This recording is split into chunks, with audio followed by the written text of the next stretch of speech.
నమస్తే, this is Murthy from Simhachalam Simhagiri.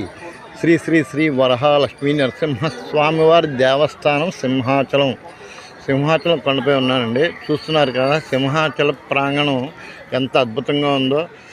అంటే అందరి దేవుళ్ళు ఒకెత్తైతే సింహాద్రీసుడు ఒకెత్తండి.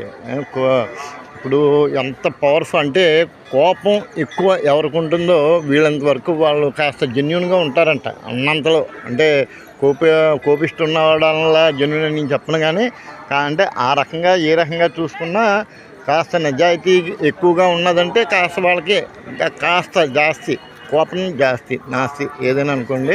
ఆ రకంగా మనకున్న భగవంతుల్లో చాలామంది అన్ని రకాల అనేక మూర్తులు ఉన్నారు. విష్ణుమూర్తి అనే, వామనమూర్తి, దశావతారాలు చాలా ఉన్నాయి, అన్నీ తెలిసినయే.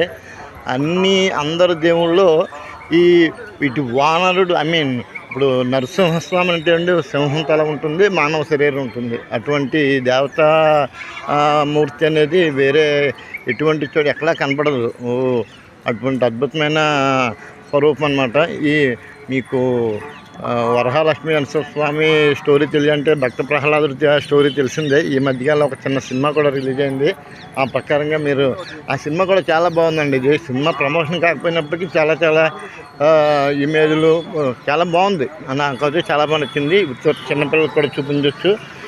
ప్రహ్లాదుని అంటే ముందు హిరణ్యకశిపుని జననం కాడి నుంచి ఇటు ప్రహ్లాదుడి జననం, తర్వాత సంహారం, హిరణ్యకశిపుని సంహారం, ఇటువంటి అన్నీ తీర్థం చాలా బాగా తీశారు.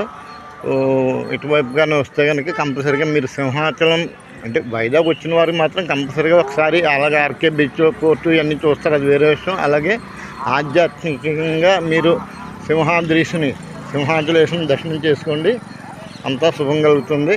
ఈరోజు వస్తే నేను మా భార్య మనతో వచ్చాము. ఆ సింహాచలేశ్వరుని దర్శనం చేసుకుని ఇప్పుడు ఇంటికి బయలుదేరుతున్నాం. కాకపోతే ఇప్పటికి కాస్త సౌకర్యాలు అయితే కాస్త మెండుగానే ఉన్నాయండి. కాస్త కిక్కిరిసిన రోడ్లు అన్నీ ఉండేవి. ఆలయ విస్తీర్ణం పెంచారు, రోడ్లు అయితే చాలా బాగున్నాయి, మెయింటెనెన్స్ అయితే బాగానే ఉంది. కాకపోతే ఆలయం గర్భగుడి లోపల ఇంకా మెయింటైన్ చేయొచ్చండి. సాధారణంగా ఇప్పుడు కొన్ని వందల సంవత్సరాల క్రితం నిర్మించిన రాతి స్తంభాలు కానీ మెటల్ స్తంభాలు కానీ ఉన్నాయి. వాటికి సరైన పోషణ లేదు. పాలిషింగ్ అని చేస్తే ఇంకా బాగుండేది. మరి కొన్ని వేల కోట్ల అధిపతి ఒక రకంగా చెప్పాలంటే స్వామివారు అంత అద్భుతమైన ఆస్తిపాస్తులు ఉన్నాయి. తిరుమల వెంకటేశ్వర స్వామి కన్నా ఎక్కువే ఉన్నాయని చెప్పొచ్చు. అంటే డబ్బులు లేవు అనుకోవడానికి అంత మెండుగా ఉన్న స్వామివారికి కాస్త సర్వీస్ అయితే చాలా తక్కువగానే జరుగుతుందని నేను భావిస్తాను.